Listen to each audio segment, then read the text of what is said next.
Good morning ലവ്ലീസ്. അപ്പോൾ വീണ്ടും ഞാൻ ജിം വീഡിയോ ആയിട്ടാണ് വന്നിരിക്കുന്നത്. ചെസ്റ്റ് വീഡിയോ നിങ്ങൾ കണ്ടിട്ടുണ്ടാവും, ബാക്ക് വർക്കൗട്ടും നിങ്ങൾ കണ്ടിട്ടുണ്ടാവും. ഇനി ഞാൻ ഇന്ന് കൊണ്ടുവന്നിരിക്കുന്നത് ലെഗ്സിൻ്റെ വർക്കൗട്ടിൻ്റെയാണ് കേട്ടോ. അപ്പോൾ ലെഗ്സിൻ്റെ വർക്കൗട്ടിൽ ഞാൻ കുറേ വർക്കൗട്ട്സ് ചെയ്യുന്ന ആളാണ്. പക്ഷേ ഇന്ന് ഞാൻ കുറച്ച് വർക്കൗട്ട്സ് മാത്രമേ ഈ ഒരു വീഡിയോയിൽ കാണിക്കണുള്ളൂ കേട്ടോ. ബിക്കോസ് കൂടുതൽ വർക്കൗട്ട്സ് കാണിച്ചു കഴിഞ്ഞാൽ വീഡിയോ വെരി ലെങ്തി ആവും. അപ്പോൾ കുറച്ച് വർക്കൗട്ട്സ് ഞാൻ വീണ്ടും ലെഗ്സ് ഡേയുടെ വർക്കൗട്ടായിട്ട് അപ്ലോഡ് ചെയ്യുമ്പോൾ കാണിച്ചു തരാം. അപ്പോൾ ആദ്യം വാമപ്പ് ഒക്കെ ചെയ്തു. ബിക്കോസ് ആ സമയത്ത് വീഡിയോ എടുക്കാൻ പറ്റാത്തത് അപ്പോൾ ഒരു 10 മണി സമയമായിരുന്നു. അപ്പോൾ കൂടുതൽ ആൾക്കാർ ജിമ്മിലുണ്ടായിരുന്നു, ക്യാമറ ഒട്ടും ഓൺ ചെയ്യാൻ പറ്റുന്നുണ്ടായിരുന്നില്ല. അപ്പോൾ വാമപ്പൊക്കെ കഴിഞ്ഞ് കഴിഞ്ഞിട്ടാണ് ഞാൻ ഈ ഒരു ലെഗ് എക്സ്റ്റൻഷനിലേക്ക് വന്നിക്കണം കേട്ടോ. അപ്പോൾ ഇതിൻ്റെ ഒരു 3 സെറ്റ് ചെയ്യുന്നുണ്ട്. ഓരോ സെറ്റിലും 7 റെപ്സ് വീതം ചെയ്യണു. വെയിറ്റ് ഞാൻ നേരത്തെ പറഞ്ഞ പോലെ കുറവ് വെയിറ്റിൽ തന്നെ ചെയ്യണേ. ഗ്രാജുവലി ഇമ്പ്രൂവ് ചെയ്യും. ബിക്കോസ് നമ്മൾ കുറേ ദിവസം കഴിഞ്ഞിട്ടല്ലേ ഇപ്പോൾ ഒരു റിതത്തിൽ വന്നു തുടങ്ങിയിട്ടുള്ളൂ. ആക്ച്വലി ഞാൻ ഈ ഒരു ലെഗ് എക്സ്റ്റൻഷൻ്റെ മുമ്പായിട്ട് കോബ്ലെറ്റ് സ്ക്വാറ്റ്സും ചെയ്തിട്ടുണ്ടായിരുന്നു. ആ ഒരു ക്ലിപ്പ് പിന്നീടായി പോയി എന്ന് മാത്രം കേട്ടോ. അപ്പോൾ ആദ്യം ഞാൻ ജിമ്മിൽ വന്ന ഉടനെ തന്നെ വാമപ്പ് ചെയ്ത് ഒക്കെ കഴിഞ്ഞ് കഴിഞ്ഞപ്പോൾ ജിമ്മിലത്തെ ആൾക്കാരൊക്കെ ഒരുവിധം കുറഞ്ഞു കഴിഞ്ഞപ്പോൾ ഞാൻ വേഗം ക്യാമറ ഓൺ ചെയ്തു. എന്നിട്ട് നമ്മൾ കോബ്ലെറ്റ് സ്ക്വാറ്റ്സ് ചെയ്തു കേട്ടോ. കോബ്ലെറ്റ് സ്ക്വാറ്റ്സിൻ്റെ ഞാൻ 3 സെറ്റ് വീതം ചെയ്തു. ഓരോ സെറ്റിലും 7 റെപ്സ് വീതം ചെയ്തു കേട്ടോ. എഗെയിൻ ലൈറ്റ് വെയിറ്റ് ആണ് യൂസ് ചെയ്യണേ. ബിക്കോസ് നമ്മൾ എപ്പോഴും പറയണ്ടല്ലോ, ബ്രേക്ക് കഴിഞ്ഞിട്ട് വന്ന കാരണം ഞാൻ ഒരു ലൈറ്റ് വെയിറ്റാണ് യൂസ് ചെയ്ത് ചെയ്യണം കേട്ടോ. ഇപ്പം നിങ്ങൾക്ക് കാണാമല്ലോ ജിമ്മിൽ ഒരു 2-3 പേരുള്ളൂ. അത്ര ഒഴിഞ്ഞു കഴിഞ്ഞപ്പോഴാണ് എനിക്കൊന്ന് ക്യാമറ ഓൺ ചെയ്യാൻ പറ്റിയത്. മറ്റത് നല്ല ക്രൗഡ് ഉണ്ടായിരുന്നു ജിമ്മിൽ. അൺഅവോയ്ഡബിൾ സിറ്റുവേഷൻ ആയ കാരണം എനിക്ക് വാമപ്പ് ഒട്ടും കാണിച്ചു തരാൻ പറ്റിയില്ല കേട്ടോ. പിന്നെ വാമപ്പിൽ മെയിനൊന്നുമല്ല, നമ്മൾ ജസ്റ്റ് കാലൊന്ന് ആട്ടി എക്സസൈസ് ചെയ്യണമെന്ന് മാത്രം കേട്ടോ.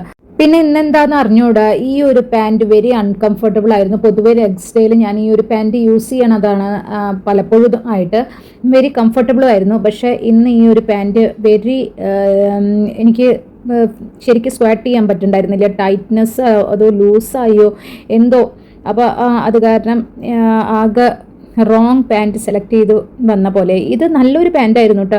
പക്ഷേ ഇന്ന് ഞാൻ ഇത്തിരി വെയിറ്റും കുറഞ്ഞല്ലോ. അപ്പോൾ ഇത് ഇത്തിരി ലൂസായ പോലെ എനിക്ക് തോന്നുന്നുണ്ടായിരുന്നു. ഇതിൻ്റെ ഒരു കംഫർട്ടബിൾ അല്ലായിരുന്നു.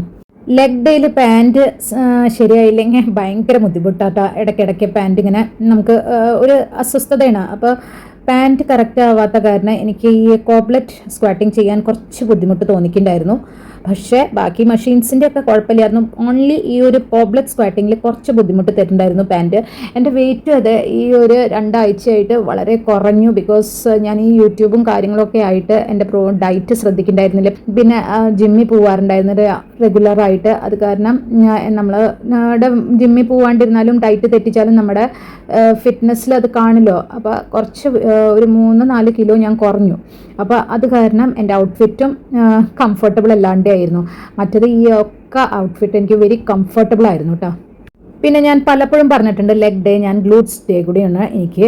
അപ്പോൾ ലെഗ് ഡേയിൽ തന്നെ ഞാൻ ഗ്ലൂട്ട്സ് കൂടി ഒന്ന് ചെയ്യും കേട്ടോ. അപ്പോൾ ഈ ചെയ്യണ ഒരു exercise specially designed for glutes ആണ് കേട്ടോ. ഇത് നല്ല അപ്പർ ഗ്ലൂട്ട്സ് നന്നായിട്ട് ടാർഗറ്റ് ചെയ്യും കേട്ടോ.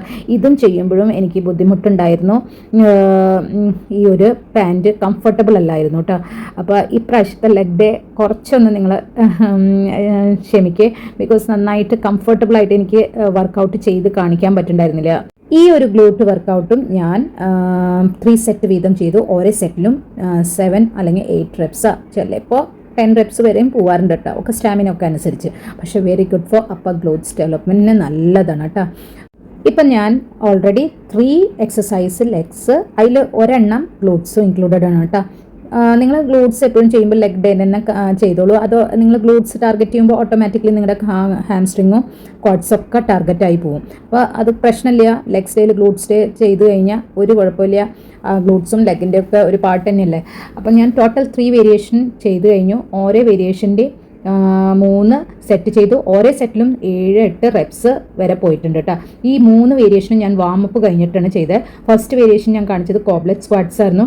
സെക്കൻഡ് ഞാൻ കാണിച്ചത് ലെഗ് എക്സ്റ്റൻഷൻ ആയിരുന്നു. തേർഡ് ഞാൻ കാണിച്ചത് ഗ്ലൂട്ട്സിൻ്റെ അപ്പർ പാർട്ട് ടാർഗറ്റ് ചെയ്യുന്ന എക്സസൈസ് ആയിരുന്നു. അപ്പോൾ ഈ ഗ്ലൂട്ട്സിൻ്റെ വർക്കൗട്ടും ലെഗ് എക്സ്റ്റൻഷനും ഞാൻ അങ്ങോട്ടും ഇങ്ങോട്ടും മിക്സ് ചെയ്തിട്ട് ചെയ്യാറുണ്ട് കേട്ടോ.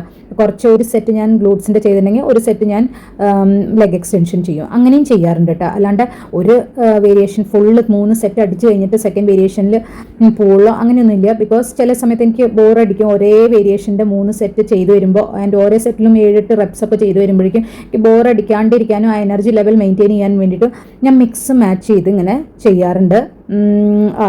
ചിലപ്പോൾ ഒരു സെറ്റ് ഒരു വേരിയേഷൻ്റെ ചെയ്യും, അത് കഴിഞ്ഞിട്ട് രണ്ടാമത്തെ സെറ്റ് രണ്ടാമത്തെ വേരിയേഷൻ്റെ ചെയ്യും, അങ്ങനെ മിക്സ് ചെയ്തിട്ട് ഒരു ഇൻട്രസ്റ്റിംഗ് വേ ആക്കാൻ ശ്രമിക്കാറുണ്ട്. അപ്പോൾ ഇവിടെ ഞാൻ ഗ്ലൂട്ട്സിൻ്റെ കൂടെ ഇടയ്ക്ക് അതാണ് നേരത്തെ പോയി ലെഗ് എക്സ്റ്റൻഷനും ചെയ്തേ. ഓക്കെ, ഇപ്പം ഞാൻ എഗെയിൻ ഗ്ലൂട്ട്സ് എക്സസൈസിന് ചെയ്യണേ. ഗ്ലൂട്ട്സിൻ്റെ എക്സസൈസിലത്തെ വേറൊരു വേരിയേഷനാണ് barbell squats. Supported barbell use ചെയ്തിട്ടാണ് ഞാൻ ഈ ഒരു സ്ക്വാഡ്സിൻ്റെ വർക്കൗട്ട് ചെയ്യണേ. ആദ്യം ഫ്രീ വെയിറ്റ് ആയിട്ട് ചെയ്തു, അത് കഴിഞ്ഞിട്ട് വെയിറ്റ് ഇട്ടിട്ട് ചെയ്തു. ഓക്കെ, ഇതും നല്ലതാണ് നമ്മുടെ ഗ്ലൂട്ട്സിന്. ഇത് ഗ്ലൂട്ട്സും ടാർഗറ്റ് ചെയ്യും, നമ്മുടെ ക്വാഡ്സും ടാർഗറ്റ് ചെയ്യും, ലോവർ ബാക്കും ടാർഗറ്റ് ചെയ്യും, ആൻഡ് നമ്മുടെ ഹാംസ്ട്രിങ് കുറച്ച് അത്രയില്ല എന്നാലും മോർ ദാൻ ഹാംസ്ട്രിങ് ഇത് കൂടുതൽ ടാർഗറ്റ് ചെയ്യണത് ക്വാഡ്സും നമ്മുടെ ലോവർ ബാക്കും ഹാംസ്ട്രിങ്ങും ആണ് കേട്ടോ. വെയിറ്റ് ഇട്ടിട്ട് ഞാനിതിൽ ചെയ്യുന്നുണ്ട്. നേരത്തെ ഞാനൊന്ന് വാമപ്പ് ചെയ്തതാണ് വിത്തൗട്ട് വെയിറ്റ് ഇല്ലാണ്ട്. ഓക്കെ, ഇത് നല്ലൊരു എക്സസൈസാണ് ലോവർ ബാക്കിനും പിന്നെ ക്വാഡ്സിനും ഹാംസ്ട്രിങ്ങിനും നല്ല സൂപ്പർ എക്സസൈസിന്. ഇതിൽ വെയിറ്റ് കൂട്ടി ഒന്നുകൂടിയും അടിപൊളി ആയിട്ട് വർക്കൗട്ട് ചെയ്യാം. പിന്നെ ഇതും ഞാൻ ഒരു 3 സെറ്റ് ചെയ്തു, ഈച്ച് 7 റെപ്സ് വീതം കേട്ടോ. ഈ ഒരു എക്സസൈസ് ഏകദേശം നമ്മുടെ സീറ്റഡ് ഗുഡ് മോർണിംഗ് എക്സസൈസ് പോലെയുള്ള ഒരു എക്സസൈസാണ്. അതിൻ്റെ ഒരു സ്ലൈറ്റ് വേരിയേഷൻ, ഇതൊരു മുട്ട് മടക്കി നമ്മൾ ഗ്രൗണ്ടിൽ ഇരുന്ന് ഗുഡ് മോർണിംഗ് ചെയ്യണു, മറ്റത് നമ്മൾ സീറ്റഡ് ഗുഡ് മോർണിംഗ് ചെയ്യണു. Basically very very good for ബാക്കിന് ബെസ്റ്റാണ്, ലോവർ ബാക്കിന് ആൻഡ് ഗ്ലൂട്ട്സിനും. ഞാൻ വീണ്ടും പറയണം. പക്ഷേ വെയിറ്റ് എടുക്കുമ്പോൾ എപ്പോഴും ബെൽറ്റ് കെട്ടാൻ മറക്കല്ലേ. നേരെ പോയി ബെൽറ്റ് ഒന്നും ഇടാണ്ട് ഇത് ചെയ്യല്ലേ. പിന്നെ ആദ്യം നിങ്ങൾ സീറ്റഡ് ഗുഡ് മോർണിംഗ് ചെയ്ത് പ്രാക്ടീസ് ആയി കഴിഞ്ഞാൽ മാത്രം ഇങ്ങനെ മുട്ടുമടക്കി ഹെവി വെയിറ്റ് എടുത്ത് ഈ ഒരു വേരിയേഷൻ ട്രൈ ചെയ്യാൻ പാടുള്ളൂ കേട്ടോ. 5th വേരിയേഷനിൽ ഞാൻ എഗെയിൻ ബാക്ക് ടു ലെഗ്സിലേക്ക് വന്നു. ക്വാഡ്സാണ് കോൺസെൻട്രേറ്റ് ചെയ്യുന്നത്, അതിന് ഞാൻ ലഞ്ചസ് ചെയ്യുന്നുണ്ട്. ഈ ഒരു വേരിയേഷനിൽ ഞാൻ 2 ടൈപ്പ് ലഞ്ചസ് ചെയ്യുന്നുണ്ട്. ഒന്ന് ടാപ്പ് ആൻഡ് ഗെറ്റപ്പ്, ഈ ഒരു വേയിൽ മൂവ് ചെയ്യണ ഒരു ലഞ്ചസ് ചെയ്തു. പിന്നെ ഞാൻ ജസ്റ്റ് അവിടെ നിന്നിട്ട് തന്നെ ചെയ്യണ വേരിയേഷനും ചെയ്തിട്ടുണ്ട് കേട്ടോ. ടാപ്പ് ചെയ്യാണ്ട് ജസ്റ്റ് നിന്ന് ലഞ്ചസ് ചെയ്യണ വേരിയേഷനും ചെയ്തു. രണ്ടും ക്വാഡ്സിന് വേണ്ടിയിട്ടാണ്. അപ്പോൾ ഇതിൽ ഫിഫ്ത്ത് കൺസിഡർ ചെയ്യാം. ബിക്കോസ് ഈ ഒരു 5th ഞാൻ 2 വേരിയേഷനിൽ ഡിവൈഡ് ചെയ്യുന്നുണ്ട്. രണ്ടും ലഞ്ചസിൽ പെടുന്നതാണ്, പക്ഷേ രണ്ടും ഡിഫറെൻറ്റ് വേരിയേഷനാണെന്ന് മാത്രം, ഒരേ ഫാമിലിയിൽ പെടുന്നത്. ഓക്കെ, അപ്പോൾ അത് രണ്ടും ഞാൻ കംപ്ലീറ്റ് ചെയ്തിട്ടുണ്ട്.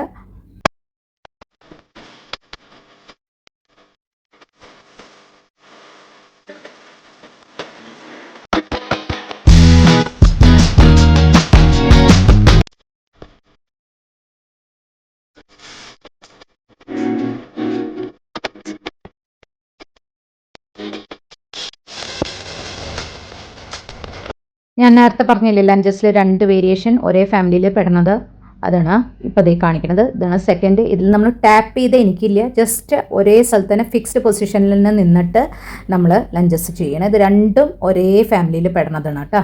അപ്പോൾ ഈ ഒരു വേരിയേഷൻ കൂടി ഞാൻ ചെയ്തു. ഓക്കെ, അപ്പോൾ നമ്മൾ ടോട്ടൽ 5, ഇത് 5ൽ തന്നെ കൺസിഡർ ചെയ്യാൻ. രണ്ടും വേരിയേഷൻ ഒരേ ഫാമിലിയിൽ പെടണ കാരണം നമ്മളിത് 5th വേരിയേഷൻ്റെ കാറ്റഗറിയിൽ തന്നെ രണ്ടിനെയും പെടുത്തണം കേട്ടോ. ഇതും ഞാൻ 3 സെറ്റ് വീതം ചെയ്തു, ഓരോ സെറ്റിലും 7 റെപ്സ് വീതം. ഓക്കെ, ഈ ഒരു വീഡിയോയിൽ ഞാൻ ഈ ഒരു 5 വേരിയേഷനാണ് കാണിക്കണുള്ളൂ. ഇത് കഴിഞ്ഞിട്ട് ഞാൻ ലെഗ് പ്രസ്സും ചെയ്തിട്ടുണ്ടായിരുന്നു, പക്ഷേ ആ ഒരു വീഡിയോ ഞാൻ ഇതിൽ ഇൻക്ലൂഡ് ചെയ്യണില്ല. ബിക്കോസ് ഓൾറെഡി വീഡിയോ വളരെ ലെങ്തി ആയി പോകും. പിന്നെ അതുമല്ല ഞാനത് പ്രോപ്പറായിട്ട് റെക്കോർഡ് ചെയ്യാൻ പറ്റില്ല. അപ്പോഴേക്കും വീട്ടിൽ നിന്ന് കോൾ വന്നിട്ടുണ്ടായിരുന്നു, ഡെലിവറി പോയി വീട്ടിലെത്തിയിട്ടുണ്ട്. പിന്നെ ഒറ്റയ്ക്കായിരുന്നു വീട്ടിൽ.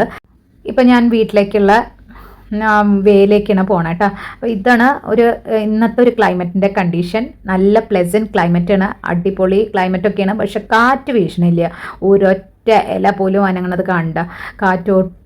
കാറ്റില്ലാണ്ട് നല്ല ക്ലൈമറ്റ് ഉണ്ടായിട്ട് ഒരു കാര്യമില്ല. Because humidity. പിന്നെ ഇത് ഈ പൂക്കളൊക്കെ അസലായി വിരിഞ്ഞിട്ടുണ്ട്.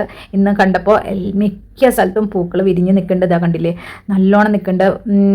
ഈ ഇന്നലെ മഴ പെയ്ത സന്തോഷത്തിൽ പൂക്കളൊക്കെ വിരിഞ്ഞ് നിന്നിട്ടുണ്ട്. പക്ഷേ എനിക്കറിഞ്ഞൂടാ ഈ ഒരു ബുദ്ധൻ ഇത്രയും നല്ലോണം വിരിഞ്ഞ പൂക്കളുടെ ഇടയിൽ ദുഃഖിതനായ ബുദ്ധനെ എന്തുകൊണ്ട് ഇവിടെ കൊണ്ടുവച്ചു എന്ന് അറിഞ്ഞൂടാ. കണ്ട് ഇവിടെ പൂക്കൾ പൂത്തിട്ടുണ്ട്. പിന്നെ നല്ല ക്ലൈമറ്റ് ആയപ്പോൾ വയസ്സായ ആൾക്കാരൊക്കെ അവനവൻ്റെ ഫ്രണ്ട്സിൻ്റെ കൂടെയൊക്കെ പുറത്തേക്ക് ഇറങ്ങാൻ തുടങ്ങി. പിന്നെ ഇവിടുത്തെ ആൾക്കാരുടെ കാർ കളക്ഷൻ ഞാനിങ്ങനെ ഓൺ ദി വേ വീട്ടിലേക്ക് പോകുമ്പോൾ ഒക്കെ നോക്കുണ്ടാ. ഇപ്പോൾ ഇവിടെ കിടക്കുന്ന കാറുകളൊക്കെ ഇവരുടെ വൈഫുമാരുടെ കാറായിരിക്കും, അല്ലെങ്കിൽ ഓരോ വീട്ടിലും 1-2 കാർ ഉണ്ടാവുമല്ലോ. അപ്പോൾ സെക്കൻഡോ തേർഡോ കാറ് ഇവിടെ ഇട്ടിട്ട് പോയിട്ടുണ്ടാവും. പിന്നെ ഈ ഗ്യാപ്പ് കാണുന്ന സ്ഥലത്തൊക്കെ ഉള്ള കാറ് ഹസ്ബൻഡുമാർ ഓഫീസിലേക്ക് കൊണ്ടുപോയിട്ടുണ്ടാവും. കാറിൻ്റെ കളക്ഷൻ കാണണമെങ്കിൽ ഈവനിങ് വാക്കിന് വരുമ്പോൾ ഫുള്ള് കാർ ഇവിടെ എല്ലാതും വൈഫിൻ്റെ കാറും ഹസ്ബൻഡിൻ്റെ കാറും കുട്ടികളുടെ കാറും ഒക്കെ കിടക്കണ കാണാം. അപ്പോൾ ഞാൻ ജിമ്മിൽ നിന്ന് വരുമ്പോൾ എനിക്കൊരു കാർ പ്രാന്തമുള്ള കാരണം ഞാനിങ്ങനെ കാറുകളുടെ കളക്ഷൻസ് ഇങ്ങനെ നോക്കി പോട്ടാ. എനിക്കിഷ്ടമാണ്. ഇവിടെ ഏറ്റവും എനിക്ക് ഇൻട്രസ്റ്റിംഗ് ആയിട്ടുള്ളത് തോന്നുന്നത് ഈ പാർക്കിംഗ് സ്ലോട്ട് ഇങ്ങനെ നോക്കുക. ഞാൻ ആൾക്കാരുടെ ഗാർഡനേക്കാട്ടും കൂടുതൽ വാച്ച് ചെയ്യുക കാറ് എനിക്ക് ഭയങ്കര ഇഷ്ടമാണ്. അപ്പോൾ ഞാനങ്ങനെ ഒരേ പുതിയ വല്ല കാർ ആരെങ്കിലും മേടിച്ചിട്ടുണ്ടോ, ഏതൊക്കെയാണ് മോഡൽ, അങ്ങനെ നോക്കി നമ്മൾ വീട്ടിലേക്ക് എത്തി. പിന്നെ അതേ കണ്ടില്ലേ വീടിൻ്റെ വഴിയിലേക്ക് എത്തിയിട്ട് പിന്നെ നിങ്ങൾക്ക് ഇതൊന്ന് കാണിച്ചു തരണമെന്ന് ഞാൻ വിചാരിച്ചു. കണ്ടില്ലേ ഈ ദുപ്പട്ട, ചുമന്ന ദുപ്പട്ട വെച്ചിട്ട് തുളസിയെ ഇങ്ങനെ മൂടി വെച്ചേക്കണേ. ഇവരിങ്ങനെ പകൽ സമയത്ത് തുളസിക്ക് വാട്ടൊന്നും വരാണ്ടിരിക്കാൻ ഇങ്ങനെ ദുപ്പട്ട വെക്കും. അതേപോലെ ഇത് കണ്ടില്ലേ അഗർബത്തിയൊക്കെ ഇങ്ങനെ കത്തിച്ച് വെക്കും കേട്ടോ. തുളസിയെ ഭയങ്കരമായിട്ട് നോക്കും അവർ. വിൻ്ററായി കഴിഞ്ഞാലും അത് അല്ലെങ്കിൽ ഭയങ്കര വെയിലൊക്കെ ഉണ്ടെങ്കിൽ തുളസി ഇങ്ങനെ മൂടി വെക്കും. അതേപോലെ തുളസിക്ക് ഇങ്ങനെ ചന്ദനത്തിരിയൊക്കെ കത്തിച്ച് കൊടുക്കും കേട്ടോ. അപ്പം നമ്മൾ ലിഫ്റ്റിലേക്ക് എത്തി. ഞാൻ ടയേർഡായി വീട്ടിലെത്തിയിട്ടാ. ഇനിയും പല വേരിയേഷൻസ് ആയിട്ട് chest day, back day, shoulder day, leg day അങ്ങനെ ആയിട്ട് കുറേ വീഡിയോസ് ഇടാം. വീഡിയോ ഫുള്ളായിട്ട് കാണണം, സപ്പോർട്ട് ചെയ്യണം. ബൈ.